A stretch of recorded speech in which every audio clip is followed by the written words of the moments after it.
Assalamualaikum warahmatullahi wabarakatuh. Apa kabar teman-teman? Semoga teman-teman semua masih dalam keadaan sehat dan selamat. Dalam video ini saya akan menjelaskan mengenai istilah-istilah K3. Sudah siap menyimak?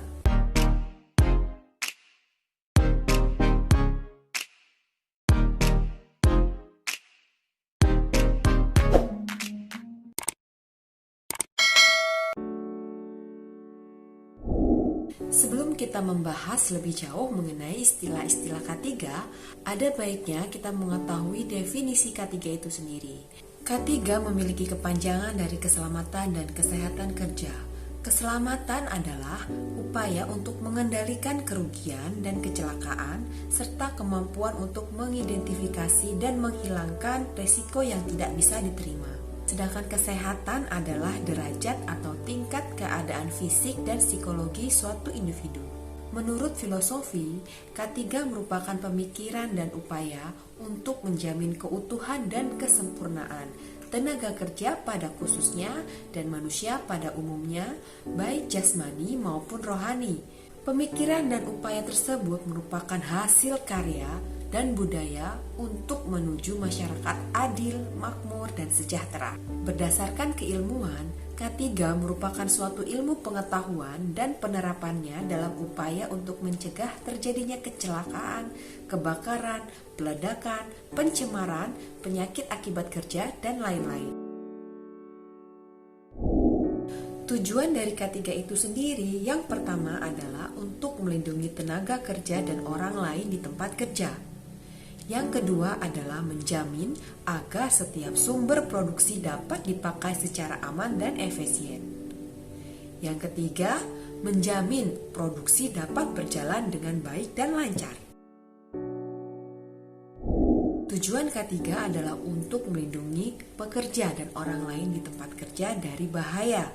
Apakah itu bahaya? Hazard atau bahaya disebut juga dengan potensi atau sumber bahaya, merupakan sumber bahaya potensial yang dapat menyebabkan kerusakan atau harm. Hazard dapat berupa bahan kimia, bagian-bagian mesin, bentuk energi, metode kerja, ataupun situasi kerja. Sedangkan harm adalah kerusakan atau bentuk kerugian berupa kematian, cedera, sakit fisik atau mental, kerusakan properti, kerusakan produksi, kerusakan lingkungan, atau kombinasi dari kerugian-kerugian tadi. Harm atau kerugian bisa disebabkan karena adanya accident atau kecelakaan. Kecelakaan di sini merupakan suatu kejadian yang tidak diinginkan yang berakibat cedera pada manusia, kerusakan barang, gangguan terhadap pekerja, dan pencemaran lingkungan. Selain accident, ada juga yang disebut dengan insiden. Insiden adalah suatu kejadian yang tidak diinginkan, bila mana pada saat itu sedikit saja terjadi perubahan, maka dapat mengakibatkan terjadi accident. Perbedaan accident dan insiden di sini merupakan suatu kejadian hampir saja terjadi, namun tidak ada kerugian. Bahaya atau danger merupakan kondisi di mana dan kapan muncul sumber bahaya. Danger adalah lawan kata dari aman atau selamat. Aman atau selamat atau disebut juga dengan safe condition merupakan suatu kondisi di mana atau kapan munculnya sumber bahaya telah dapat dikendalikan ke tingkat yang memadai.